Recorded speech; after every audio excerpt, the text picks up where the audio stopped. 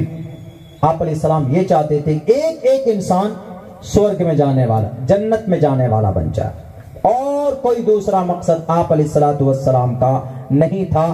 نہ جہاد، نہ قتال، نہ لڑائی، نہ دنگا، نہ فساد، نہ کوئی ظلم زیادتی. بہت سے لوگ بولتے ہیں کہ نہیں جی آپ کے محمد رسول اللہ تو قانون بنا کر گئے قرآن کی شکل میں، اور آج کے زمانے میں یہ میڈیا والے اچھل کر بولتے ہیں کہ مولانا کیا بات کر رہے ہیں آپ لوگ، کیا ضرورت ہے، یہ تو بہت پرانا دھرم ہو گیا نا، آپ کا قرآن بہت پرانا ہو گیا، اس لیے دنیا میں ترقی کرنا ہے تو اب آگے آئیے. تو ترقی کرنا ہے تو کیا کریں؟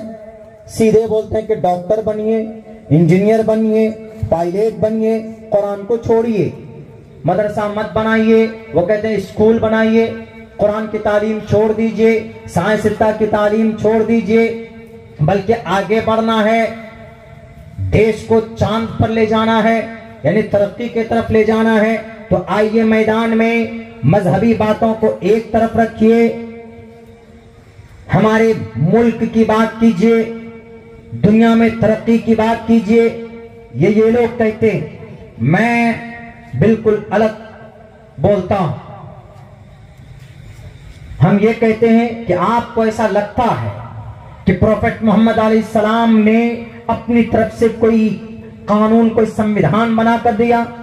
آپ علیہ السلام نے اپنی طرف سے 1 انچ 1 ورڈ اپنی طرف سے قرآن میں کچھ نہیں ملایا۔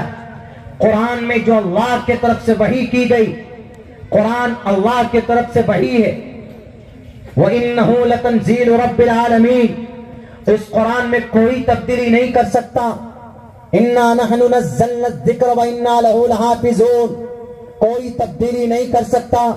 یہاں تک کہ پوری دنیا کے مفتیان کرام ایک پلیٹ فارم پر آ جائیں، پوری دنیا کے سارے فقہا، محدثین، مفسرین آ جائیں، قراء آ جائیں، حفاظ آ جائیں اور یہ کہیں کہ حضرت شیخ محترم، سارے لوگ ہم لوگ متفق ہو کر زمانہ بہت گزر گیا، اب قرآن میں تھوڑی تبدیلی آنی چاہیے، اب قرآن کے ایک کام کرو، سورہ فاتحہ کے الحمدللہ کے جو حمزہ ہے اس پر جو زبر ہے اس کو زیر میں بدل دو۔ پوری دنیا ایک طرف، علماء ایک طرف، محدثین مفکرین ایک طرف، کسی کو بھی ایک نقطے کو اوپر سے نیچے کرنے کی اجازت اور پرمیشن نہیں ہے جناب۔ احکامات تو دور کی بات ہے، اللہ کے نبی علیہ السلام نے اپنی طرف سے کوئی بات قرآن کریم کے اندر نہیں کہی، اللہ کے طرف سے وحی ہوتی، اللہ کے نبی لوگوں کے سامنے پیش کرتے کہ لوگوں اللہ کے طرف سے یہ فرمان آیا، اس پر عمل کرو، اپنی طرف سے کوئی بات نہیں کہی گئی، بلکہ صاف لفظوں میں آپ پڑھیے 27ویں پارے کے اندر اللہ تبارک و تعالیٰ نے صاف لفظوں میں بیان کیا ہے کہ اے نبی آپ کو وحی کی جاتی، آپ کے طرف آپ کچھ نہیں کہتے، بلکہ ساری وحی اللہ تبارک و تعالیٰ کے طرف سے ہوتی ہے۔ سنسکرت زبان کے اندر اس میسج کو یوں کہا گیا، احمیو سویمدم بدامی جشتم دوابھرت مانو شبی یم کامیتت مگرنم کرنمتم برہمانم تمرشدم سمدھام۔ اس دھرتی کے اوپر مانو جاتی کے بیچ میں ایشور کے طرف سے جو پیغام آتا ہے ایک مہان انسان پر، وہ مہان انسان لوگوں کے بیچ تک اس شکتی کو، اس طاقت کو، اس پیغام کو پہنچاتا۔ سیم وہی ہے جو قرآن کریم کے اندر کہا گیا ان اتبعوا الا ما یوحی الیک، اللہ کے نبی علیہ السلام کو جو وحی کی گئی وہ وحی لوگوں تک آپ پہنچاتے رہے۔ اپنی طرف سے اللہ کے نبی علیہ السلام نے قرآن کریم کے اندر کوئی تبدیلی یا کوئی پیغام آپ نے ایڈ نہیں کیا۔ دنیا والوں، قرآن اللہ کے نبی علیہ السلام کے اوپر نازل ہوا ضرور ہے، لیکن یہ قرآن اللہ کا فرمان ہے، یہ قرآن اللہ کا قانون ہے، اور اسی قرآن میں ہے ہم نماز پڑھیں، اقیم الصلاۃ تو ہم نماز پڑھتے ہیں، اسی قرآن میں ہے کہ ہم زکوٰۃ دیں، وآتوا الزکاۃ تو ہم زکوٰۃ دیتے ہیں، اسی قرآن میں ہے کہ ہم سود سے دور رہیں، احل اللہ البیع وحرم الربا تو ہم سود کو ناجائز قرار دیتے ہیں، اسی قرآن میں ہے کہ سماج کی بیٹی کو پردہ کرنا چاہیے، وقرن فی بیوتکن ولا تبرجن تبرج الجاہلیۃ الاولی، اسی قرآن میں ہے کہ فرشتے کو اللہ کی مخلوق مانو تو ہم عقیدہ رکھتے ہیں کل آمن باللہ وملائکتہ وکتبہ، اسی قرآن میں ہے نبی کو آخری نبی مانو، ما کان محمد ابا احد من رجالکم، اسی قرآن میں ہے کہ تمہیں آخرت کو ماننا پڑے گا، تمہیں مرنے کے بعد دوبارہ زندہ ہونا ہے، منہا خلقناکم وفیہا نعیدکم ومنہا نخرجکم تارۃ اخری، اسی قرآن نے ہم کو کہا ہے اے دنیا میں مسلمانوں تمہیں محمد کو اللہ کا رسول ماننا پڑے گا، وما محمد الا رسول محمد الرسول اللہ، اور اسی قرآن میں ہے کہ مرنے کے بعد ہمیں دوبارہ زندہ ہونا ہے اور اللہ تبارک و تعالیٰ کے سامنے حساب و کتاب کا مرحلہ بھی ہمیں فیس کرنا ہوگا، ان اللہ سریع الحساب، اسی قرآن میں ہے کہ زنا ناجائز اور حرام ہے، ولا تقربوا الزنا انہ کان فاحشہ، اسی قرآن میں ہے کہ اسی قرآن میں صاف لفظوں میں ہے کہ شراب حرام ہے، ناجائز ہے، اسی قرآن کے مطابق آج ہم عقیدہ رکھتے ہیں، اللہ تبارک و تعالیٰ کے فرمان کے مطابق ہمارا عقیدہ ہے۔ اسی قرآن میں ہے کہ پوری دنیا کے انسانوں کو، جنات کو اللہ تبارک و تعالیٰ نے اپنی بندگی کے لیے، اپنی عبادت کے لیے پیدا کیا۔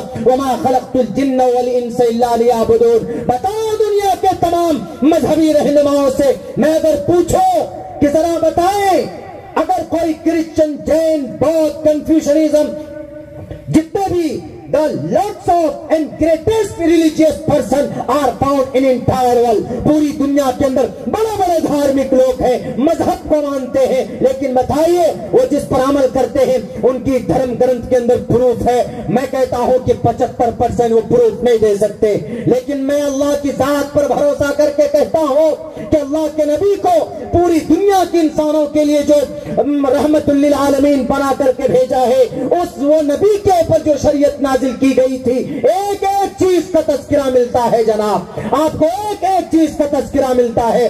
باپ مر جائے، بیٹے کو بیٹی کو کیا حصہ ملنا چاہیے، وہ تذکرہ موجود ہے۔ کسی کے ساتھ آپ معاملات کرو تو اس کے ساتھ کیسے برتاؤ ہونا چاہیے، وہ تذکرہ موجود ہے۔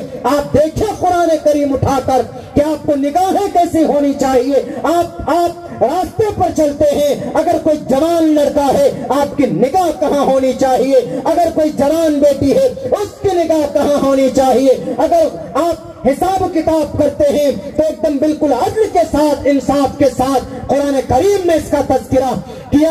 اگر کوئی سائنٹسٹ ہے تو قرآن کہتا ہے کہ لوہے کو استعمال کرو، وگیان کے اندر زیادہ بڑا فائدہ ہوگا۔ وَأَنزَلْنَا الْحَدِيدَ فِيهِ بَأْسٌ شَدِيدٌ۔ اگر کوئی ڈاکٹر ہے تو قرآن کہتا ہے اٹھا کر پڑھو إِنَّ الَّذِينَ كَفَرُوا بِآيَاتِنَا سَوْفَ نُصْلِيهِمْ نَارًا۔ تمہیں ڈاکٹریٹ کیسے کرنی ہے، تمہیں علاج کیسے کرنا ہے، وہ بھی پیغام دیتا ہے۔ اگر تم کو اس دھرتی کے اوپر مہان گیانی بننا ہے تو قرآن کہتا ہے وَعَلَّمَ آدَمَ الْأَسْمَاءَ كُلَّهَا ثُمَّ عَرَضَهُمْ عَلَى الْمَلَائِكَةِ۔ سات everything mentioned in the قرآن کریم، دنیا کی تمام چیزیں ہمارے قرآن میں موجود ہے الحمدللہ، ساری چیزیں۔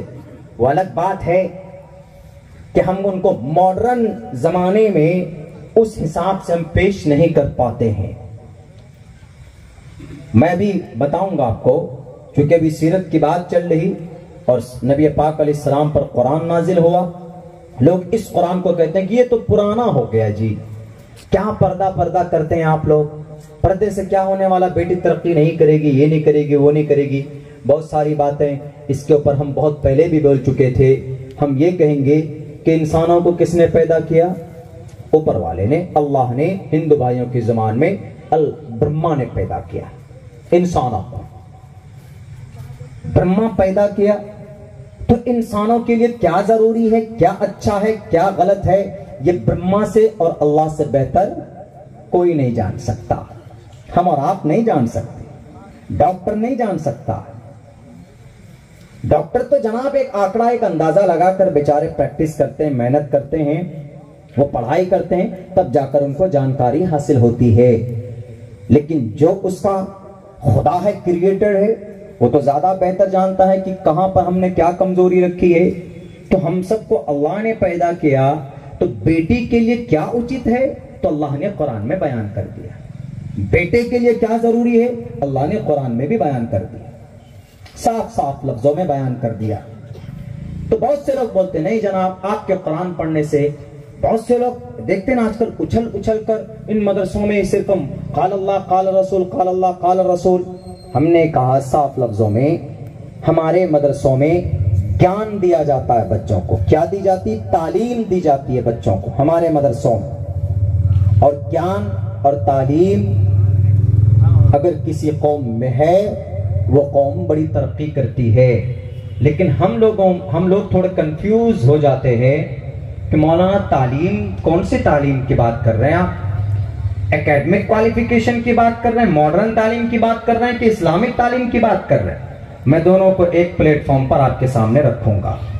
1842 میں اس کو الگ الگ کیا گیا، ورنہ سچ پوچھئے ہم ڈاکٹریٹ کو، پروفیسر اگر کوئی بنتا ہے، انجینئر کوئی بنتا ہے، سائنسداں اگر کوئی ہوتا ہے تو ہم اس کو کہتے ہیں کہ یہ بالکل اسلام کے چیپٹر سے، قرآن و حدیث کی تعلیمات سے یہ بالکل الگ ہے، بالکل الگ کر دیتے ہیں۔ اور آج کے زمانے میں ہمارے علماء ان کی تشریح کرتے ہیں فنون سے، جانکاری ایک فنون ہے، لیکن کہیں نہ کہیں ان کا وجود میں آپ کو آج بتاؤں گا۔ ہم نے جو تحقیق کی ہے مستند حضرات علماء کرام کی کتابیں پڑھ کر ہم وہ آپ کے سامنے رکھنا چاہتے ہیں۔ آپ خود اندازہ کیجئے گا یہ ان لوگوں کے لیے زیادہ کارگر، یہ جو لوگ خواہ مخواہ کہتے ہیں کہ نہیں قرآن پڑھ کر ہمارا بچہ کیسے ترقی کر سکتا، قرآن پڑھ کر صرف حافظ صاحب بن جائے گا اور تراویح پڑھائے گا اور زیادہ سے زیادہ 10 سے 15 ہزار روپے ان کی سیلری ہوگی۔ آج کے زمانے میں 10-15 ہزار روپے پیٹرول اور ڈیزل میں خرچ کر دیتے، اس لیے ہم حافظ نہیں بنائے۔ حالانکہ وہ نہیں جانتے حافظ کا مقام مرتبہ کیا ہے، عالم دین کا مقام اور مرتبہ کیا ہے۔ کیا ہمارا بچہ حافظ بن جائے گا تو کیا وہ نیٹ کریک نہیں کر سکتا؟ کیا وہ UPSC نہیں کریک کر سکتا؟ کیا وہ بلاک کے اندر، تعلقات کے اندر، ڈسٹرکٹ کے اندر جا کر کیا وہ سول سروسز میں جوائن نہیں ہو سکتا، اس کی پریپریشن نہیں کر سکتا؟ کر سکتا ہے۔ کیا اسلام منع کرتا ہے؟ بالکل منع نہیں کرتا، اسلام منع ہی نہیں کرتا کسی بھی چیز کو، جائز امور کو، دنیا کے اندر کوئی فن ہو اس کو منع نہیں کرتا۔ نظریہ بنا دیا گیا جناب، مدرسے میں کیا ہوتا ہے جی؟ مدرسے میں پتہ نہیں کیا ہوتا ہے، آتنکواد تیار کیا جاتا ہے۔ سب سے زیادہ بے چینی کن کو؟ میڈیا والا۔ اتنا بڑا مائک لیں گے، UKG وہ نورانی قاعدہ بچے ہوتے ہیں ان کے پاس چلے جائیں گے، ایک دم بالکل چن کے کون سا بچہ وہ بچہ نورانی قاعدہ پڑھ رہا، اس کو جا کے یہ بول رہے ہیں کہ بیٹے مدرسے میں پڑھتے، وہ بچہ تو ویسے اتنا بڑا مائک دیکھ کے ڈر جائے۔ ذرا بیٹے بتاؤ کہ ہمارے بھارت کا سمویدھان کب لاگو ہوا؟ اپنی زبان۔ اب وہ بچہ نورانی قاعدہ پڑھنے والا، اس کو زیادہ سے زیادہ الف سے لے کر یا تک معلوم ہے، بڑی مشکل سے اساتذہ ان کو یاد کرائے، ان کے سامنے آپ پوچھ رہے ہیں کہ ذرا بتاؤ بھارت کا سمویدھان کب لاگو ہوا، کب بنا، کس نے بنایا، کتنے آرٹیکلز ہیں اس میں، کیا ہے، وہ کیسے بتا پائے گا؟ کیوں؟ مدرسے کے اس بچے کے سلیبس میں وہ چیز نہیں ہے۔ اس بچے سے پوچھو کہ بچے بتاؤ الف کیسے پڑھیں گے، با کیسے پڑھیں گے، الف کا مخرج کیا ہے، با کا مخرج کیا ہے، تا کا مخرج کیا، بتا دے گا وہ؟ ہم تو کہتے ہیں کہ اگر اس طرح کوئی میڈیا والا آپ کے مدرسے میں جاتا ہے، خواہ مخواہ پریشان کرنے کے لیے جاتا ہے، میڈیا والا، گورنمنٹ نہیں، گورنمنٹ جائے ان کا حق ہے، وہ جائیں وہ کرائیں سروے، ان کو ہماری اگر فکر ہے، صاف ستھری نیت ہے کہ نہیں مدرسے کی ہم تحقیق کرائیں کہ مدرسے میں تعلیمات کیسی ہو رہی ہیں، کوئی پریشانی تو نہیں ہے، نو پرابلم، سپورٹ کرتے ہیں، آئیے انتظامیہ سے مل کر لیجئے، کیا دیکھنا دیکھیے، کیونکہ غلط نہیں ہے، ڈرتے نہیں، دیکھیے بالکل تحقیق کیجئے، ایک نہیں 2 بار کیجئے۔ دارالعلوم دیوبند کا، بڑے بڑے مدارس کا، وہ کسی زمانے میں بڑے لیڈران کر چکے، بڑے بڑے مدارس کا کی، 1 کوئنٹل کہاں سے خرچ ہوتا ہے؟ تو یہ خواہ مخواہ جو چلے جاتے کچھ یوٹیوبر، یوٹیوب چینل والے چلے جاتے ہیں پریشان کرنے کے لیے، دیکھو ہم نے فلاں مدرسے میں وہاں پر لاجواب کر دیا، کیوں؟ وہاں انگلش کی تعلیم نہیں ہوتی، وہاں وہ نہیں ہوتی۔ تو سب سے پہلے یہ کہیے کہ تم نے مدرسے میں بنا پوچھے تم گھسے ہو، تم نے بڑی گستاخی کی۔ تو اب یہ بتاؤ گستاخی کاف سے ہے کہ گینڈ سے؟ میڈیا والے سے یہ پوچھے پہلے۔ یہ جو تم میڈیا بولتے، میڈیا، یہ میڈیا کی اردو کے اندر میں تم اس کے اسپیلنگ کر کے بتاؤ۔ کیمرہ لے کر کے آئے ہو، ذرا بتاؤ کیمرہ میں جو یا ہے وہ کون سا یا ہے، مجہول ہے کہ یہ معروف ہے؟ سوال شروع کر دیجئے آپ بھی۔ میڈیا والے کو اگر ہے کہ نہیں ہم کو کچھ بائٹ لینا ہے، کچھ پوچھنا ہے، بھئی آپ ذمہ دار کے پاس پہلے پرمیشن لیں اور ذمہ دار سے پوچھے، کیا پوچھیں؟ بچے سے پوچھ رہے ہیں، بچے سے پوچھ رہے ہیں، وہ جو حفظ کر رہا ہے حافظ قرآن، حفظ والے بچوں کو مدرسے میں کوئی پریشن نہیں دیا جاتا، کچھ بھی نہیں، صرف حفظ۔ صبح شام دوپہر ظہر کے بعد بھی بچے ظہر کے بعد ہوئے تامختہ 1 پارہ 1.5 پارہ سنا رہے ہیں، وہ عصر کی اذان سے پہلے وہ آموختہ سنا دی، اب اگلے دن سبق کی لگی ہوئی، اب وہ اس کا مطالعہ کر رہے، پڑھ رہے، رٹ رہے، استاد کو سنا رہے. مغرب کے بعد بیٹھیں گے، پھر رٹیں گے بیچارے ایک دم پورے 1 صفحہ 2 صفحہ 3 صفحہ یاد کریں گے. عشاء کے بعد پھر پیچھے یاد کرتے ہیں. پھر فجر کی اذان سے پہلے ہے دنیا کی کسی تعلیمی سنستھا کے اندر فجر کی اذان سے پڑھنے کا نظام نہیں ہے، لیکن ان مدرسوں کے اندر ضرور ملے گا. تمہارے غلطیوں کی وجہ سے، تمہارے گناہوں کی وجہ سے اللہ کا ایشور کا عذاب دھرتی پر آتا ہے. تمہارے کرپشن کی وجہ سے، بیٹیوں کی عزت لوٹنے کی وجہ سے، نہتھے پر ظلم کرنے کی وجہ سے ایشور کا عذاب آ چکا ہوتا ہے. لیکن سنو دنیا والے، فرشتے آ کر دیکھتے ہیں کہ مدرسے میں فجر سے پہلے بچے اٹھ کر دعا کرتے، قرآن پڑھتے ہیں. وہ فرشتے دوبارہ جا کر رب سے کہتے کہ اللہ اس شہر کو تباہ کرنا چاہتے ہو. وہاں پر مدرسے میں وہ ٹوٹا پھٹا مدرسہ ہے، دیوار بھی پکی نہیں ہے، چھت میں پنکھا نہیں ہے، لیکن وہاں پر ایک معصوم بچہ قرآن پڑھتا ہوا مجھے ملا ہے. میں اس شہر کو کیسے تباہ کر سکتا ہوں؟ تو اللہ تبارک و تعالیٰ اس قرآن پڑھنے والے فجر کی اذان سے پہلے، تم تو اپنے حوصلہ میں عیاشی کرتے ہو، وہ ایک دم بالکل ایئر کنڈیشن روم میں بیٹھ کر شراب کے نشے میں دھت ہو کر، لیکن تمہیں اگر اللہ کے عذاب سے کوئی بچاتا ہے، سنا دنیا والوں، یہ مدرسے سے قرآن کریم کی آواز کے صدقے میں تمہیں اللہ تبارک و تعالیٰ بچا لیتا ہے. ان مدرسوں کی یہ قربانی ایسا نہیں ہے کہ عملی اعتبار سے میدان میں نہیں آتے. علماء آئے ہیں، 65,000 علماء کرام کی تاریخ پڑھ دیکھ لیا جائے جناب. تو یہ آج کے زمانے میں ہور چل پڑا. کیا مولانا مدرسے میں پڑھ کر کیا ہوگا؟ مدرسوں کو وہ کیجئے، اس میں بہت ساری ماڈرن ایجوکیشن داخل کیجئے. ہم ماڈرن ایجوکیشن کی، سائنس کی، میتھ کی اور کیمسٹری کی، ان سب چیزوں کی منافی نہیں ہے، ان سب چیزوں کے مخالف نہیں ہے. البتہ مدرسوں میں چونکہ مدرسے کا جو سلیبس ہوتا ہے ہمارا حفظ کا بہت ہارڈ ہوتا ہے. 3,22,000 سے کہیں زیادہ الفاظ سینے میں بسانا کوئی معمولی بات ہے؟ محنت تو کرنی پڑے گی. محنت کر کے بچے اس کو یاد کرتے ہیں. اور رہی بات یہ، سب سے زیادہ ہندی کی چندی عربی عبارت میں ہے. الکلمۃ لفظ وضع لمعنی مفردن مفردن مفردن. لو جی، مفردن کیوں ہے؟ پیچھے سے لنک ہے. مفردن کیوں ہے؟ جی پیچھے سے ہے. مفردن کیوں ہے؟ 1-1 2-2 3-3 کاپیاں بھرنی پڑتی ہے.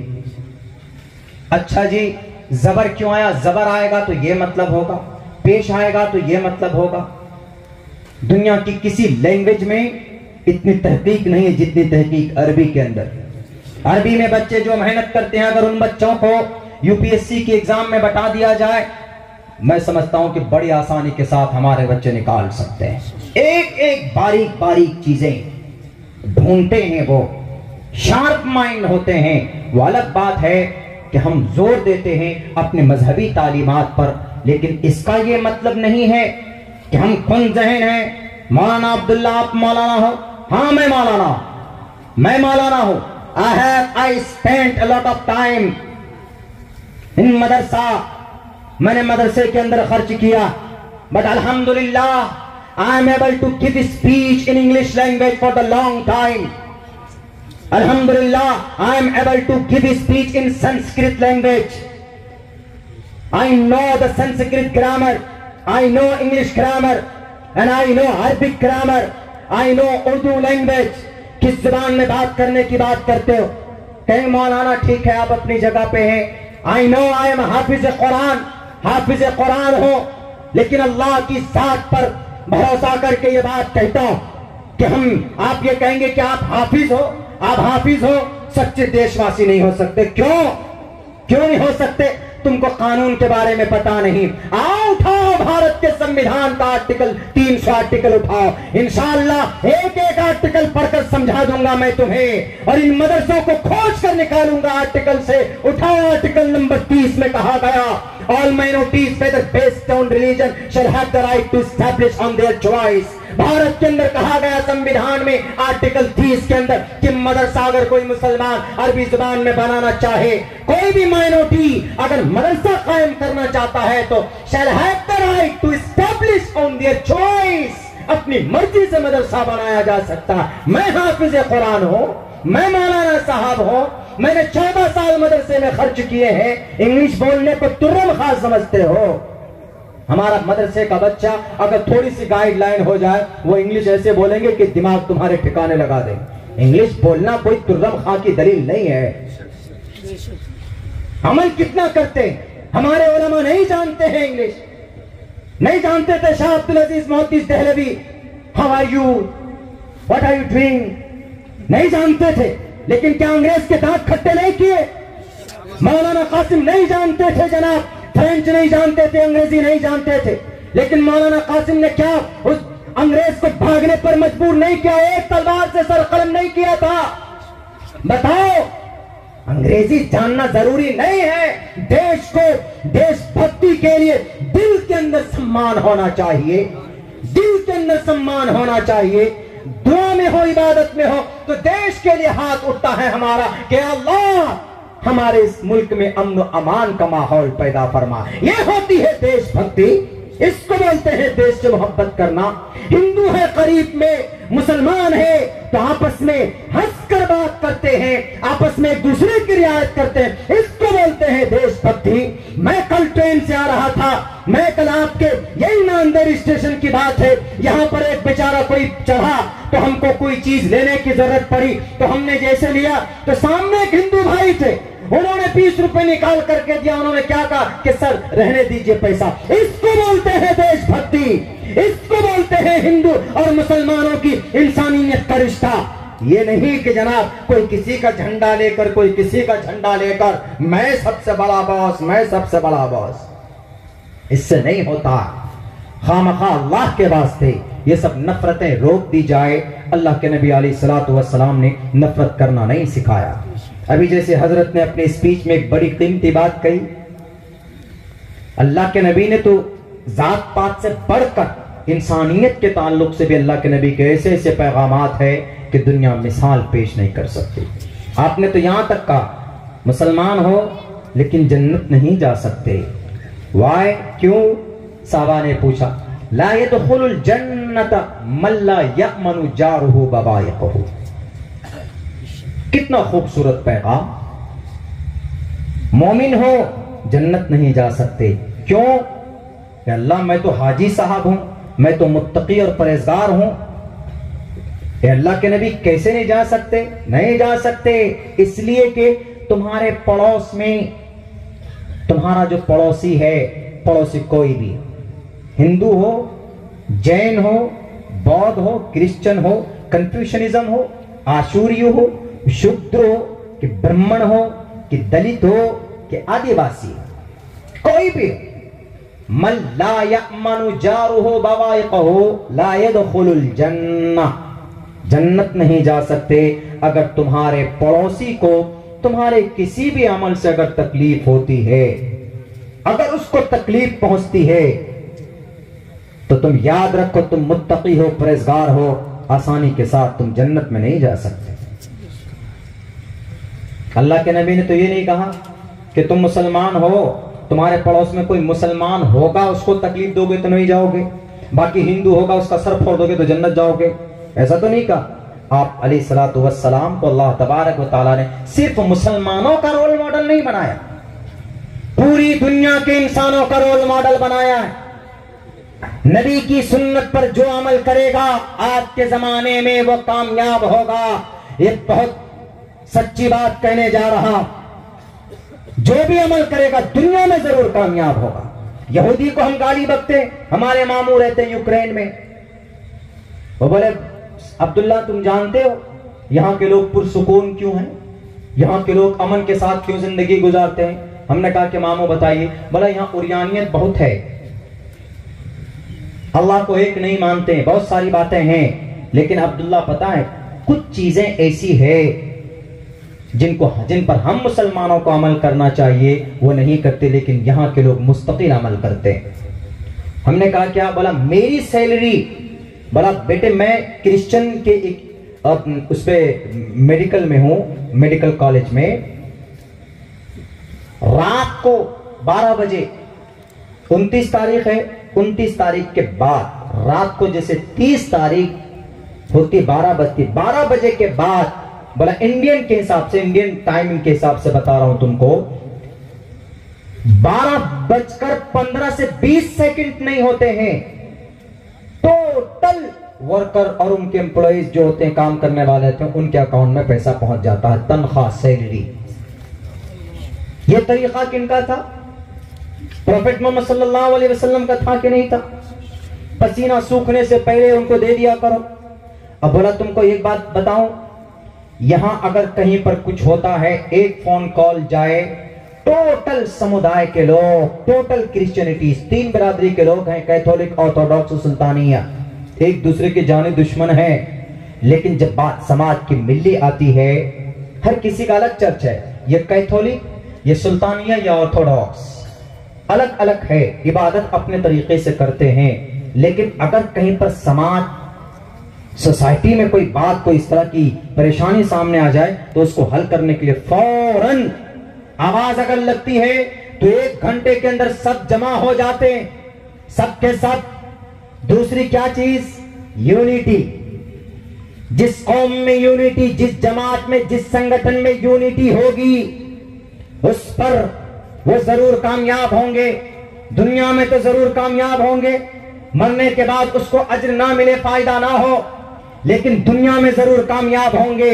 اگر اللہ کے کسی حکم پر دنیا کا کوئی مشرک عمل کرتا ہے, علماء بیٹھے ہیں, پوچھ لیجئے گا, مرنے کے بعد کوئی اجر ہو نہ ہو, لیکن اس دنیا میں ان کو ان کا فائدہ ضرور ملتا ہے. دنیا والوں, اس دنیا میں ضرور ملتا. ہمارے نبی آئے تھے, اچھے پیغامات دے کر کے گئے, ہم نہیں عمل کرتے, جس کی بنیاد پر غلط فیصلے ہم پر ہوتے ہیں. آج آپ کیا جانتے ہیں, الگ الگ طرح کے فیصلے کورٹ سے ہوتے ہیں صادر, ہمارا عمل پروف بنتا. یہاں پر جو لائر لوگ ہیں, جو جوڈیشری سے تعلق رکھتے ہیں, وہ جانتے ہیں, آپ کو بتائیں گے کہ کسی بھی کیس میں, کسی بھی عدالت میں عینی شواہد, دلیل, دلائل زیادہ معنی رکھتا ہے فورینسک یا میڈیکل کسی پروف سے. وہ زیادہ ہوتا جو عینی دلائل شواہد ہوتے ہیں کہ نہیں سر میں نے دیکھا ہے اس کو, یہ مجرم ہے, اس نے قتل کیا. باقی اور 2-3 جو فورینسک دلیل ہے وہ ان کے خلاف ہے کہ نہیں اس نے پروف نہیں, یہ اس نے مرڈر نہیں کیا, تو بات زیادہ اس کی مانی جاتی ہے.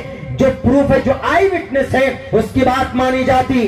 آج ہمارے طلاق کے اوپر, آج ہمارے پردے پر جو فیصلے آ رہے ہیں, آپ کیا سمجھتے ہیں کہ یہ فیصلہ جناب, یہ فیصلہ ہمارے عمل کی کمزوری کی بنیاد پر اس طرح کے فیصلے صادر ہوتے ہیں. جب سروے کیا جاتا ہے, یہی کیس آیا تھا کیرلا میں, تو کیرلا میں یوں کہا گیا کہ پردہ it is an essential part of Islam, it is a very compulsory for every Muslim woman and girl. ہر ایک مسلمان بچی کے لیے, مسلمان عورت کے لیے پردہ ضروری ہے, اس لیے ہم اس پر پابندی نہیں لگا سکتے. سن 2016 کی بات تھی. کیوں؟ کیونکہ وہاں کی کیرلا کے اندر جائیے, تقریباً 65% عورتیں وہاں پر پردہ کرتی, وہاں پر اس سے بھی آگے آج کی تاریخ میں نقاب میں رہتی, باتوں میں پردہ, شکل صورت کے اندر پردہ, مشرہ لباس پہن کر وہ لوگ چلتے ہیں. تو وہاں پر جب سروے کرایا گیا تو وہاں پر یہ پایا گیا کہ 35% بے پردہ ہے اور 65% عورتیں پردے سے ہیں. تو انہوں نے یہ آنکڑا لگایا کہ پردہ واقعتاً ضروری ہے, چونکہ 65% عورتیں پردہ کرتی ہے تو اس کا مطلب ضروری. لیکن جب ہمارے کسی اور اسٹیٹ کی بات آتی, کسی دوسرے اسٹیٹ کی بات آتی ہے, یہاں کیس پہنچتا ہے تو یہاں پردے کے اوپر ٹال مٹول, اوپر نیچے, کوئی اس کے اوپر پابندی لگاتے ہیں کہ نہیں پردہ ضروری نہیں ہے. کیوں؟ جب انہوں نے سروے کرایا اپنے طور پر تو انہوں نے دیکھا ہمارے مسلم بچیاں, ہمارے مسلم عورتیں ایسی تھی 35 سے 40% عورتیں پردہ، باقی 60% 65% عورتیں بے پردہ تھی. تو انہوں نے یہ ریزلٹ نکالا کہ اگر پردہ ضروری ہوتا تو 65% عورتیں پردہ کرتی. 35% عورت پردہ کر رہی، اس کا مطلب پردہ ضروری نہیں ہے. ان کو آپ کے قرآن سے کوئی لینا دینا نہیں، وہ آپ کے عمل کو دیکھتے ہیں. تو آپ کے عمل کو دیکھ کر وہ نتیجے پر پہنچے. ذمہ دار کون بنا؟ ہم اور آپ پڑھیں. وہ نہ قرآن جانتا ہے، آپ جانتے ہیں. 70 حدیثیں پردے کے اوپر نازل ہوئی، 7 سے 8 آیتوں کے اندر پردے کے احکامات نافذ کیے گئے اللہ تبارک و تعالی اللہ کے نبی کے ذریعے سے. میرے بھائیو، لیکن ہمارا عمل اتنا برا بن جاتا ہے کہ بس ہم کہہ نہیں سکتے. بہرکیف اللہ کے نبی علیہ السلام نے یوں کہا کہ تعلیم حاصل کرو، جانکاری حاصل کرو. آپ علیہ السلام کو جب نبوت دی گئی تو سب سے پہلی وحی جو آئی، سب سے پہلی وحی اقرا، پڑھیے. اس سے یہ پتا چلتا ہے کہ دنیا کے انسانوں کو عقل مند بننے کے لیے، کامیاب بننے کے لیے پڑھنا ضروری ہے، بھلے ہی وہ مسلمان ہو کہ ہندو ہو. جیسے قرآن میں کہا گیا اقرا، ایسے ہی شریمد بھگوت گیتا کا وہ شلوک میں نے پڑھا ہے. بہت پرانا منتر نہیں ہے، بلکہ بہت پہلے کچھ ہی چند دنوں میں ہم نے اس کے اوپر تحقیق کی. جب مدرسے کے اوپر بات آئی تھی تو ہمارے استاذ نے کہا تھا کہ آپ تعلیم کے اوپر، مدرسوں کے اوپر، ایجوکیشن کی کیا اہمیت ہے، اس کے اوپر آپ ذرا سنسکرت کی جو اوتھینٹک کتاب ہے اس میں ڈھونڈو. تو جب ہم پڑھنے بیٹھے تو ہم کو 7ویں ادھیائے میں یہ شلوک ملا، اور بالکل سیم مطلب کیا ہے آپ کو بھی ٹرانسلیٹ کر کے بتاتے ہیں. کتنی خوبصورت باتیں کہی گئی. اللہ کے نبی کو جب پہلی وحی ملی، کیا اقرا بسمی، اے اللہ کے نبی آپ پڑھیے، اے نبی آپ پڑھیے.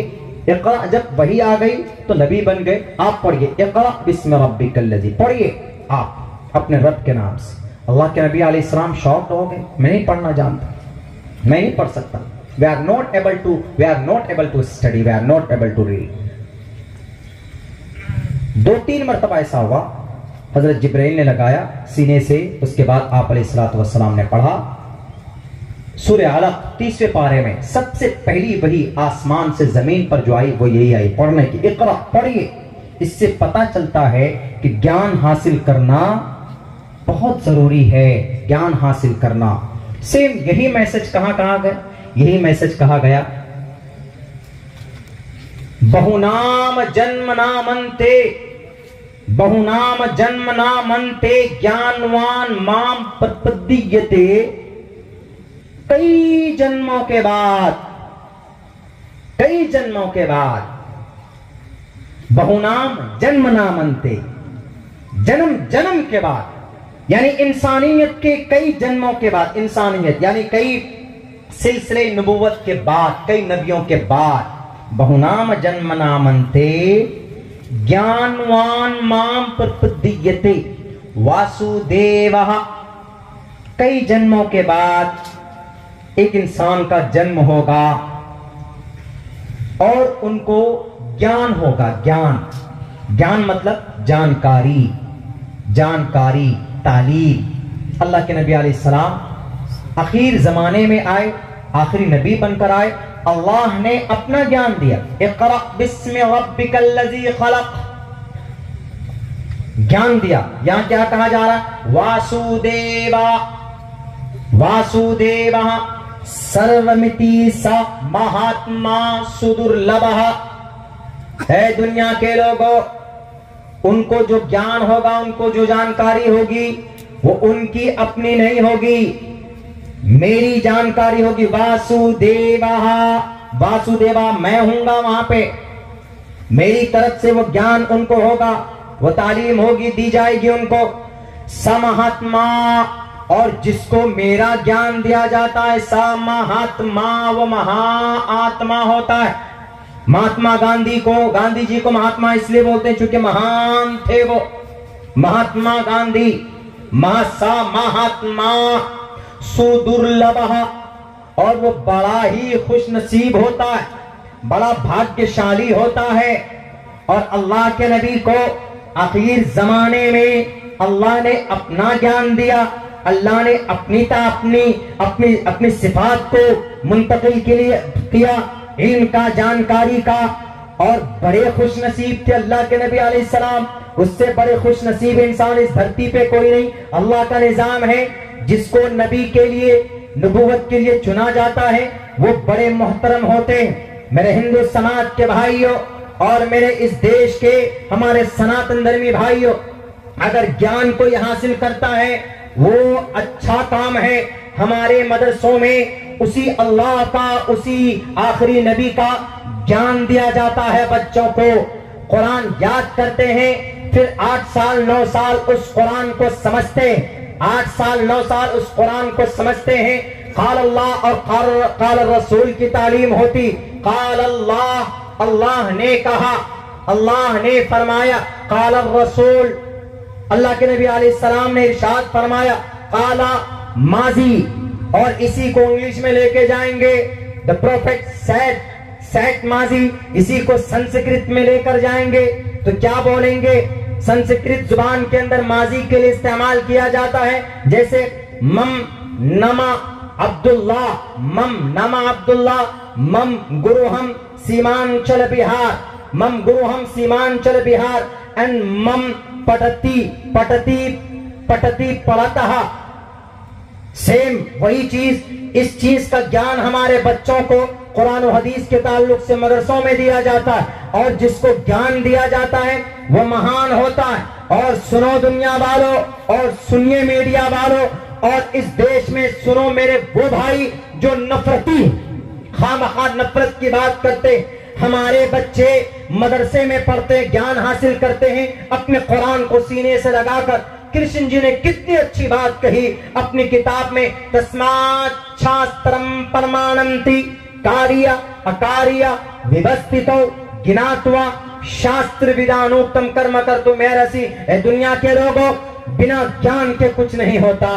اگر تمہارا کوئی معاملہ الجھ جائے تو تم شاستروں کو ڈھونڈنا، شاستروں سے گیان پراپت کرنا، کون سا کام تم کو کرنا ہے، کون سا کام نہیں کرنا ہے۔ کاریا اکاریا، کاریا آکاریا، اسمبھو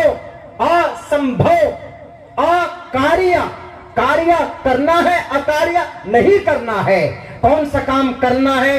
کاریا اکاریا ویوستھتو گناتوا شاستر ودھانوکتم کرم کرتو مہرسی۔ کسی کی باتوں پر مت آنا بلکہ شاستر کو پڑھنا۔ شاستر میں اچھی باتیں ایشور نے لکھی ہے۔ کون کہہ رہے ہیں؟ شری کرشن جی کہہ رہے ہیں شریمد بھگوت گیتا کے اندر۔ ہمارے مدرسے میں اگر بچے قرآن و حدیث کی تعلیم حاصل کرتے ہیں تو ان کا کوئی دوسرا تیسرا مقصد نہیں ہوتا، ایک مقصد ہوتا ہے کہ اللہ راضی ہو جائے، اللہ کی شریعت کی حفاظت، اللہ کی شریعت دوسروں تک پہنچے، اللہ کی شریعت کی حفاظت ہو جائے، دوسرا تیسرا کوئی مقصد نہیں ہوتا ہے جناب۔ جو لوگ الزام اعتراض لگاتے ہیں ان کو شریمد بھگوت گیتا کے اس شلوک کو پڑھنا چاہیے۔ میڈیا والے جو ان پڑھ ہے گوار، جو پیسوں کی لینگویج کو جانتے، پیسے کی گڈی پھینکی چاپلوسی شروع کر دیتے ہیں، نہیں، پرماتما کے سامنے تم کو حاضر ہونا پڑے گا، جواب دینا پڑے گا۔ کہ مدرسوں کو خواہ مخواہ بدنام کرتے تھے یا پاٹھ شالے کو بدنام کرتے تھے، وہ تو اپنے اللہ کو راضی کرنے کے لیے قرآن یاد کرتے تھے۔ بتاؤ قرآن میں کون سا چیپٹر، کون سا پارہ ایسا ہے جو انسانیت کے خلاف ہے؟ قرآن تو ہر چیز، اسائے ستہ، اللہ کے نبی کی زندگی تو ہر مشکلات، ہر مسائل کا حل بیان کرتا ہے۔ دنیا کے اندر شریعت اسلام حل مسئلہ پیدا نہیں کرتا، مسئلے کا حل بتاتا ہے اسلام، اسلامی شریعت۔ اور بہت سے لوگ تو جناب یہ شریعہ قانون یعنی ایسے بولتے ہیں جیسے کہ پہاڑ ٹوٹ کر سامنے آ گیا۔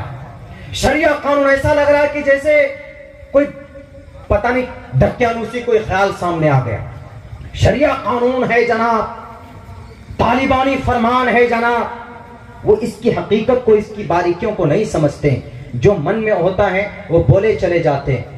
اب میں آپ کے سامنے ایک تاریخی بات رکھنے کی کوشش کرتا ہوں، چونکہ بات جب آئی تعلیم کی تو ہم بتا ہی دیتے ہیں۔ 7ویں عیسوی، 7 سے لے کر بلکہ 7 نہیں 8 اور 9 اور 10 عیسوی کی تاریخ آپ پڑھیے اٹھا کر۔ کیمبرج یونیورسٹی کب بنائی گئی؟ آکسفورڈ یونیورسٹی کب بنائی گئی؟ 13ویں اور 14ویں صدی عیسوی میں۔ اس سے پہلے 70,000 کتابیں بغداد کے کتب خانے میں ہمارے علماء کرام نے ہاتھوں سے لکھ کر تیار کیے تھے. اس وقت کیمبرج یونیورسٹی کا جنم بھی نہیں ہوا تھا، بلکہ یورپ والے تو آج بنے ہیں نا انٹیلیجنٹ، ورنہ اس زمانے میں جس زمانے میں البرٹ آئنسٹائن تھے، اس زمانے کے اندر تو جناب یوں کہا جاتا ہے، ان سے پہلے بھی جتنے بھی لوگ تھے یوں کہا جاتا ہے کہ اگر دھرم کے خلاف کوئی بات کی تو اس کو گاؤں سے نکال دیا جاتا تھا. دنیاوی ایجوکیشن نالج کے اوپر کوئی بات نہیں. لیکن قربان جائیے، دفن ہو گئی وہ ساری تاریخی باتیں. قربان جائیے ہمارے ان ودوانوں پر جن کی قربانیاں اور جن کی محنت آج بھی کہیں نہ کہیں پائی جاتی. ہم مجرم ہیں، ہم نے بھلا دیا، اسی لیے ہم بولتے ہیں، ہمارے اکابر بولتے تھے، اور ہمارے اس وقت کے بڑے حضرات علماء کرام بولتے ہیں کہ اگر تاریخ نہیں بولو گے تو تمہاری پہچان مٹا دی جائے گی. آج ہم کو کیا کہا جاتا؟ ٹوپی داڑھی والے، مدرسے والے، مفتی صاحب کو، قاضی صاحب کو، کیا آپ زیادہ سے زیادہ قرآن جان سکتے ہیں، حدیث جان سکتے ہیں؟ نہیں، ان کے اندر کیپیسٹی ہے دنیا کو بنانے کی. پروف لکھو، اٹھاؤ تاریخ، theory and practice of medicine. Europe جاؤ، لندن جاؤ، آکسفورڈ یونیورسٹی کی لائبریری اٹھاؤ، اس لائبریری کے اندر 10 لاکھ الفاظ والے کتاب، اس کتاب کا نام القانون، اور اس کتاب کو لکھنے والا کون؟ کرسچن، جین، بودھ. میں کسی دھرم کا نام نہیں بولنا چاہتا، لیکن مجبور ہوں، چونکہ یہ لوگوں نے ماحول ایسا بنا دیا ہے کہ ہمارے ان مکتب کو، ان مساجد کو، ان مدارس کو خامخواہ تلے ہیں کیا دہشت گردی کا اڈا قرار دینے پر. لیکن مجبور ہوں، مجھے بولنا پڑ رہا ہے. تاریخ کا اسٹوڈنٹ ہوں، ہسٹری میرا فیوریٹ، اتہاس اور تاریخ میں شوق سے پڑھتا ہوں اور بیان بھی کرتا ہوں. 10 لاکھ الفاظ والی کتاب، اس کتاب کا نام القانون. اور اس کتاب میں کون سے ٹاپک؟ عبادت نہیں. کون سے ٹاپک؟ زکات، صدقات، نماز، مسائل فقہ نہیں جناب. Theory and practice of medicine. دوائی کے اوپر کیا، کون سی دوائی کیسے استعمال کرنا، اس کے اوپر پریکٹس بھی ہے، اور تھیوری کا طریقہ، تھیوری بھی اس کے اندر بتایا گیا. 10 لاکھ الفاظ ہیں اس کتاب میں. جاؤ آج بھی آکسفورڈ یونیورسٹی کی لائبریری میں دیکھو. لائبریری چھوڑیے، آکسفورڈ یونیورسٹی کی جو میڈیکل کی جو نصاب ہے، اس میڈیکل کی سلیبس کے اندر آج بھی یہ کتاب داخل نصاب ہے. اس کتاب کے 5 چیپٹر ہیں. There are 5 chapters of this book. اس بک کا لکھنے والا کون؟ اس بک کو دنیا کے اندر، دنیا کے سامنے میں تیار کرنے والا کون؟ آپ کہیں گے کہ جناب ہوگا کوئی ودوان، ہوگا کوئی بڑا ڈاکٹر، کوئی ایم ڈی ڈاکٹر ہوگا، کوئی M B B S doctor ہوگا. نہیں، اس کتاب کو لکھنے والا دنیا نام اس کی دنیا کے سامنے اگر الگ طریقے سے ہو، لیکن جو نام حقیقی نام ہے وہ میں آپ کو بتاتا ہوں. اس شخص کا نام اگر کوئی نام ہے تو شیخ حسین ابن علی سینا ہے، جو 10 سال کی عمر میں حافظ قرآن بنا تھا. 10 سال کی عمر میں حافظ قرآن بن کر آکسفورڈ یونیورسٹی ان کی کتاب کا غلام بن کر اپنی نصاب کے اندر داخل کرتا ہے. جناب کون بولتا ہے کہ حافظ ڈاکٹر نہیں بن سکتا؟ کون بولتا ہے کہ عالم دین، جناب عالم دین کوئی بڑا، کوئی ایم ڈی نہیں بن سکتا، ایم بی بی ایس نہیں بن سکتا؟ دنیا کا سب سے پہلا آئی سرجن موتیا بن ہو جائے. You are blind person. You are not able to see and watch anything in the world. دنیا کی کوئی چیز نہیں دیکھ سکتے، لیکن اس موتیا بن کی علاج کرنے والا، اس کا کھوج کرنے والا اور اس کا آپریشن کرنے والا دنیا کا سب سے پہلا آئی سرجن کون تھا؟ مدرسے کا پڑھا لکھا ابو القاسم عمار موصلی تھا. آپ کہیں گے کہ مدرسے میں پروڈکٹ تیار نہیں ہوتے، اٹھائیے ابو القاسم الزہراوی کی رپورٹ. ابو القاسم الزہراوی، یورپ میں نام ان کا القیس البوکسیس نام ہے. دنیا والوں، مدرسے میں پڑھ کر یہ القیس البوکسیس القاسم الزہراوی 2 طرح کے طریقے ایجاد تھے کیا کرنے کے؟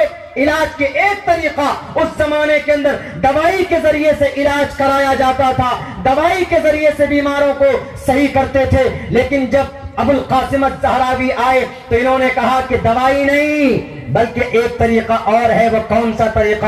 وہ آپریشن کا طریقہ ہے۔ آپریشن کے ٹوٹل آلات، سیزر، بلڈ وغیرہ اگر کسی نے ایجاد کیا تو آپریشن کا سب سے بڑا سرجن، دنیا کا پہلا سرجن اگر کوئی ہے تو اس کا نام ابو القاسم الزہراوی۔ میرے بھائیوں، یہ ایک تاریخ رہی ہے مدرسوں کی، ایک تاریخ رہی ہے مکتب کی۔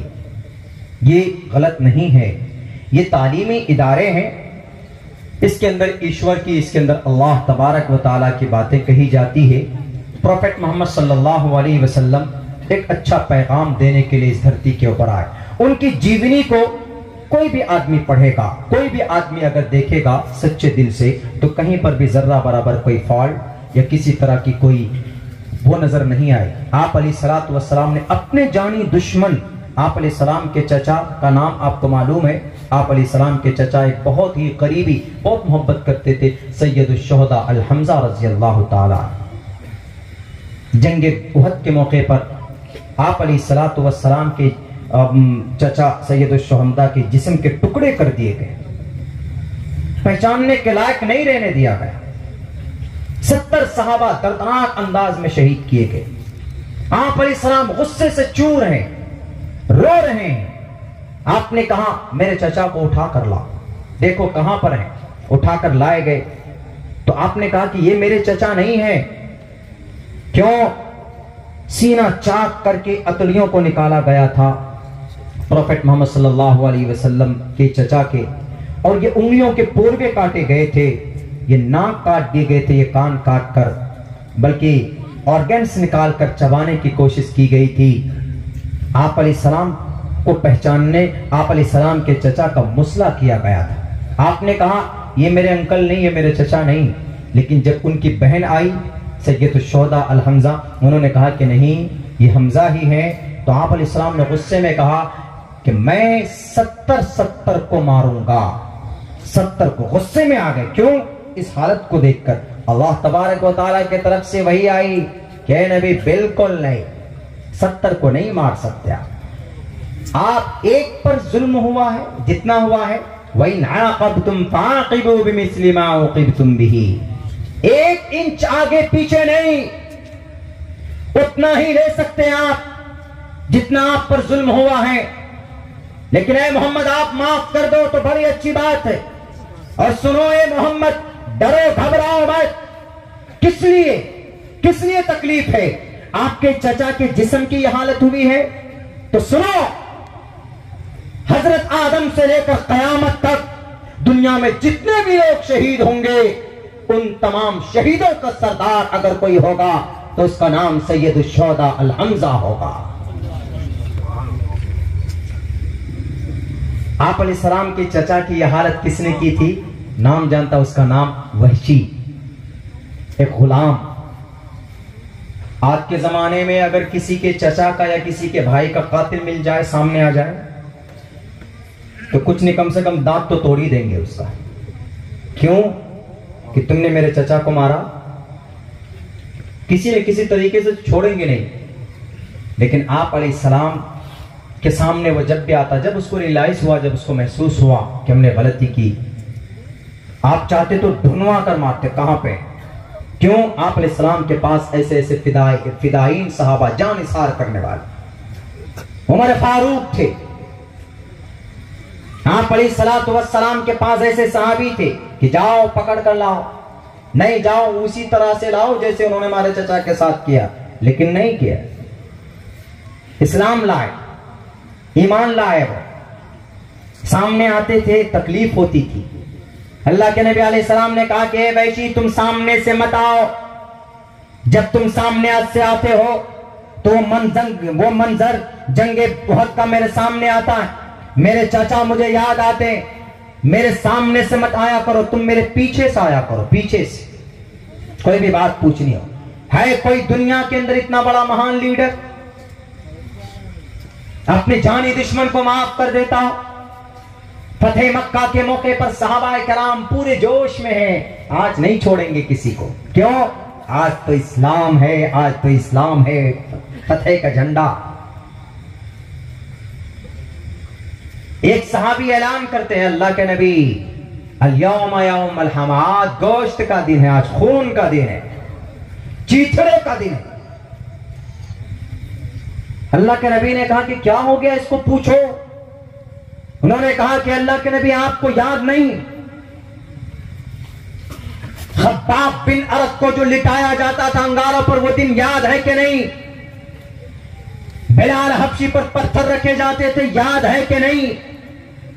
عمار بن یاسر کو شہید کیا گیا، یاد ہے کہ نہیں آپ کو؟ شیب ابی طالب کے وہ 3 سال آپ کو یاد ہے؟ عقبہ ابن معیط نے آپ کے گردن پر اوجری ڈال دی تھی، یاد ہے آپ کو؟ آپ کے راستے میں کانٹے بچتے تھے، آپ کو یاد ہے؟ اللہ کے نبی نے کہا مجھے ان کا ایک ایک ظلم یاد ہے، سنو. ساتھ ایک ایک ظلم یاد ہے. جب آپ کو ایک ایک ظلم یاد ہے تو آپ کیوں کہہ رہے ہیں کہ انتقام کی بات مت کرو؟ قرآن نے تو آرڈر دیا ہے نا، ہم ریونج لے سکتے ہیں. ہم ان کو، اس وقت ہم غلام تھے، اس وقت ہم کمزور تھے، ہمارے پاس طاقت نہیں تھی، لیکن آج تو طاقت ہے نا اللہ کے نبی. آج تو 10,000 فوج ہے نا، ہم 10,000 کی تلوار ہے نا. تو اللہ کے نبی علیہ السلام نے کہا کہ میرے ساتھ ایسا نہیں ہے، اللہ تبارک و تعالیٰ نے. اور سنو، تم جو بولتے ہو کہ اللہ کے نبی آپ کو یاد نہیں، مجھے ان کا ایک ایک ظلم یاد ہے، ایک ایک ظلم یاد ہے. مجھ پر ظلم ہوا، مجھے یاد ہے ان کا ایک ایک ظلم یاد. مجھے میری بیٹی کی لاش یاد ہے، حضرت زینب کی حمل سے تھی، ان کے پیٹ میں چھری ماری گئی، تیر مارا گیا اور وہ شہید ہو گئی. مجھے میری دونوں مطلقہ بیٹیاں یاد ہے، جب ان کو طلاق دے کر میرے گھر پر بھیج دیا گیا تھا. اس سے بڑا کوئی پریشانی، بڑی پریشانی میرے سامنے نہیں تھی، مجھے وہ بھی دن یاد ہے.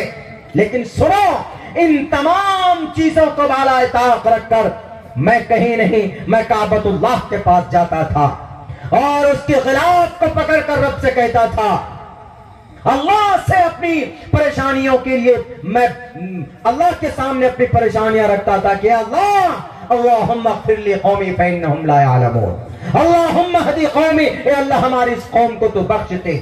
اے اللہ، اگر تجھ سے میری محبت کا واسطہ، تجھ سے اس گھر کی عظمت کا واسطہ، مجھ سے محبت ہے تو اس محبت کا واسطہ، اے اللہ تو میری اس قوم کو تباہ و برباد مت کر، اس قوم کو ضرور ہدایت دے.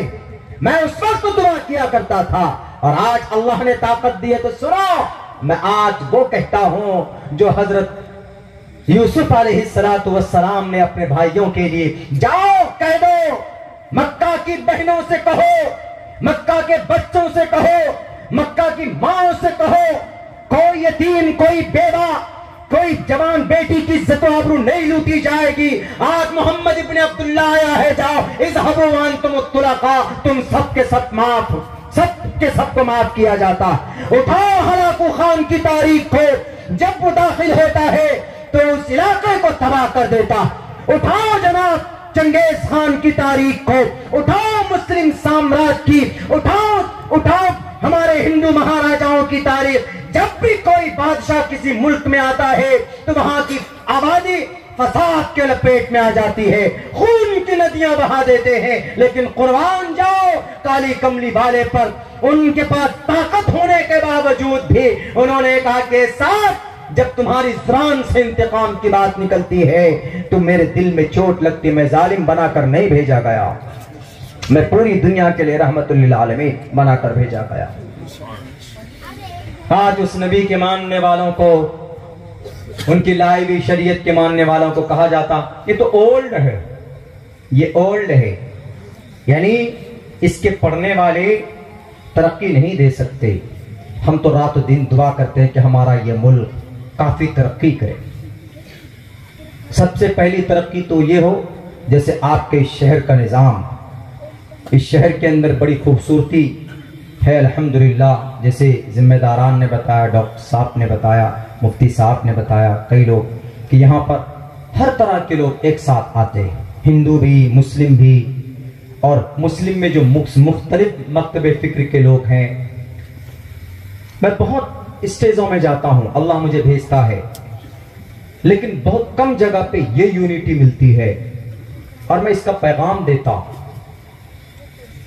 ہمارا یہ دیش جبھی اسٹرانگ ہوگا جب ہم سب مل کر، جہاں ہندو مسلم ہے ہندو مسلم مل کر، جہاں مسلم میں الگ الگ مکتب فکر کے لوگ ہیں وہ بھی مل کر۔ دیکھیے آپ کا عمل آپ کے ساتھ ہے، اگر آپ کو کوئی اختلافات ہیں علماء کرام موجود ہیں، ان سے رجوع کریں۔ اگر آپ صحیح راستے پر ہوں گے، وَنَهَى النَّفْسَ عَنِ الْهَوَىٰ فَإِنَّ الْجَنَّةَ هِيَ الْمَأْوَىٰ، برائی سے رکیں گے تو جنت آپ کا ٹھکانہ ہوگا۔ لیکن خدا کے واسطے سڑکوں پر ان اختلافات کو نہیں آنا چاہیے، وہ اپنی جگہ پر ہے۔ قوم کی سماج کی بات آتی ہے تو جیسے آپ لوگ متفق ہو جاتے ہیں، ایسے ہی پورے دیش کے ایک ایک ناگرک متفق ہونا چاہیے، تبھی آگے ہم ترقی کر پائیں گے، نہیں تو ایک بات میں بتا دیتا ہوں، دیش کی ترقی کا بیسک جو فنڈامنٹل ہے، جو بیسک وجہ ہے، وہ وہاں کی عوام ہے۔ نیتاؤں سے ترقی نہیں آتی، منسٹر سے، منتریوں سے ترقی نہیں آتی ہے جناب، ترقی آتی ہے وہاں کی جتنے بھی ناگرک ہوتے ہیں، اگر وہ پرسکون ہیں، اگر وہ امن کے ساتھ ہیں، اگر وہ دوست ہیں، تو وہ دیش ترقی کرتا ہوا چلا جاتا ہے۔ اور میں کہتا ہوں میرے تمام مسلم بھائیوں سے، انگریزی اپنے بچوں کو پڑھانا کوئی غلط نہیں ہے، پڑھائیں، آپ مدرسے میں بھی پڑھائیں، تعلیم دیں اپنے بچوں کو، بہت اچھی بات ہے۔ اس کے ساتھ ساتھ میں بقدر ضرورت ہم اپنے بچوں کو، جو آج الگ بنا دیا گیا ہے ماڈرن اعتبار سے، اس کی بھی تعلیمات ہم اپنے بچوں کو دیں، جیسا کہ الحمدللہ آپ کے شہر کے اندر تعلیم کے میدان میں بہت آگے رہتے ہیں۔ اپنی کھوئی ہوئی طاقت اگر کوئی قوم واپس لے سکتی ہے تو اس کی مثال جوڈائزم، یہودی دنیا کی سب سے ذلیل قوم ہے کہ نہیں؟ علماء سے پوچھئے، ضربت علیہم الذلۃ والمسکنہ، لیکن آج کی تاریخ میں اس سے ترقی یافتہ قوم ایز اے ریلیجن کوئی نہیں، یہودیوں سے بڑھ کر اور بڑا۔ آج ڈاکٹر لوگ کیا ہے؟ ڈاکٹر لوگوں کا سمبل کیا ہے؟ پہلے وہ تھا، نشان تھا پلس کا، لیکن آج کل کیا ہے؟ ایک عصا ہے، اس عصا میں اس طرح راؤنڈ وہ سانپ ہے، وہ کون سا پتا ہے؟ یہودی کن کو مانتے ہیں؟ حضرت موسیٰ کو، اور حضرت موسیٰ کی تاریخ میں ہے عصا اور ہے اژدہا، دیکھ لیجئے، تصور نہیں ہوگا آپ کو۔ اور دنیا کی سب سے بڑی آیات اور سب سے بڑی میڈیسن کے اوپر اگر کوئی مخرج ہے، بلکہ کھان ہے کوئی، تو وہ یہودیوں کے پاس ہے۔ وہ جو کہیں گے ڈاکٹریٹ کی لائن کی دشا ادھر بدلے گی۔ اسی لیے اگر قوم کو، ملک کو، سماج کو آگے بڑھانا تو ایجوکیشن کو اپنائیے۔ اور جو لوگ اعتراض اور الزامات لگاتے ہیں، سن لیجئے ایک بات اور یاد دلا دیتا ہوں، ہمارے مدرسوں میں یہ صرف 2-3 نام نہیں، 1-2 نام اور بتاتا ہوں آپ۔ اسٹیفن بریڈلی نے ایک کتاب لکھی علم آپٹکس کے اوپر، اس کو اردو میں علم بصریات کہا جاتا ہے۔ علم بصریات دنیا کی چشمے کے اوپر، کیمرے کے اوپر، چشمے کے اوپر سب سے بڑا سائنسداں اگر کوئی ہے تو اس کا نام ابن ہیثم، سب سے بڑا سائنسداں۔ میں نہیں کہہ رہا ہوں، اسٹیفن بریڈلی کی کتاب 336 صفحے کی موجود ہے، پڑھ لیجئے، آپ کو بڑی کتب خانوں کے اندر کتاب دستیاب ہو جائیں گی۔ یہ تو چھوڑیے جناب، لندن نے 1923 میں جس کو ڈاکٹروں کا امام کہا، کتنا بڑا امام ہوگا وہ؟ ڈاکٹروں کا امام، لندن میں ڈاکٹروں کا امام 1923 میں، وہ کوئی کسی میڈیکل یونیورسٹی کا پڑھا ہوا نہیں، مدرسے سے پڑھ کر نکلے۔ ان کا نام ابو بکر محمد بن زکریا الرازی، جنہوں نے الکحل کو ایجاد کیا جو دوائی میں ڈالتے ہیں، اور جنہوں نے پتھری کے اوپر سب سے پہلی ریسرچ کی۔ چیچک جیسی مہلک بیماری ہو جائے تو دنیا والوں سے پوچھو کہ اس چیچک کے اوپر سب سے پہلی کھوج اور سب سے پہلی دوائی اگر کسی نے لانچ کی ہے تو اس کا نام ڈاکٹر ابو بکر محمد بن زکریا الرازی ہے، جو کہ مدرسے کے پڑھے لکھے تھے۔ ایک اور نام ابو منصور ایرانی۔ آج جو ہم دوائی استعمال کرتے ہیں آرگینک دوائی، انآرگینک دوائی، آرگینک انڈیا، کتاب الادویہ ایک کتاب ہے، 500 دوائیوں کے نام اس میں لکھے ہوئے ہیں، اور اس کتاب کو آرگینک دوائی کی کھوج اگر کسی نے کی ہے تو اس شخص کا نام ابو منصور علی ایرانی ان بغدادی، مدرسے کا پڑھا لکھا جانا۔ یہ وہ ہیں دنیا کا سب سے پہلا میکینیکل انجینئر کون؟ بتاؤ دنیا والوں۔ مدرسوں پر اعتراض کرنے سے پہلے قرآن پڑھنے والا ہے، کچھ نہیں جانتا دنیا کے بارے میں، کچھ نہیں جانتا ہے جناب وگیان کے بارے میں، سائنس کے بارے میں۔ قرآن ہمیں رہنمائی کرتا ہے کہ قیامت تک اگر کوئی نئی نئی چیزوں کی آوشکار اگر ہوتی رہے گی اس دھرتی پر تو وہ آدم کی اولاد ہے، اور اللہ نے آدم کو وہ چیز ودیت کرتی تھی۔ اللہ نے کیا کہا؟ اگر کوئی روبوٹ بنائے گا تو کمال اس کا نہیں ہے، کمال اس کے ابا کا ہے۔ جیسے ہم لوگ آج بولتے ہیں نا ان کی آواز بہت خوبصورت ہے، تو بولتے ہیں کہ نہیں نہیں یہ بہت بڑا شاعر ہے، یہ اس لیے ہے کہ چونکہ ان کی نانا کی آواز بہت اچھی تھی تو اس لیے منتقل ہوئی وراثت میں۔ بولتے ہیں کوئی اگر کسی کا بچہ ایسی صفت میں وہ ہوتا ہے تو دادا سے یا پردادا سے یا نانا سے جوڑتے ہیں، تو حضرت آدم کو اللہ تبارک و تعالیٰ نے تمام چیزوں کے علوم اور فنون بتایا۔ وَعَلَّمَ آدَمَ الْأَسْمَاءَ كُلَّهَا، ہم نے آدم علیہ السلام کو تمام دنیا کے تمام چیزوں کا علوم ہم نے ان کو دیا۔ وَعَلَّمَ سکھایا ہم نے، وَعَلَّمَ آدَمَ الْأَسْمَاءَ، روبوٹ کی تعلیم حضرت آدم کے اندر ودیت کی گئی، ایویشن بنانے کی تعلیم، سیٹلائٹ بنانے کی تعلیم، میزائل بنانے کی تعلیم، یہ ساری چیزیں اللہ تبارک و تعالیٰ نے حضرت آدم کو دی۔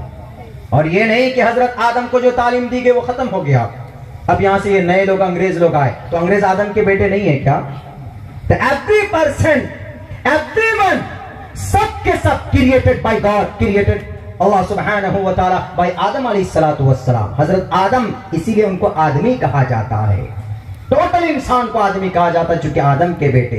200 سال بعد میں آ کر اگر کوئی ایسی تیز مشین اگر ایجاد کرتا ہے جس میں بیٹھ کر منٹوں سیکنڈوں میں سورج پر یا آسمان پر یا دنیا کی کسی خطے میں جا سکتے ہیں، یہ اس کا کمال نہیں، چونکہ وہ چیز، وہ نالج، وہ جانکاری اللہ تبارک و تعالیٰ نے حضرت آدم کو دے دی تھی، وہ قیامت تک پیدا ہونے والے تمام انسانوں میں وہ جانکاری منتقل ہوتی رہے گی۔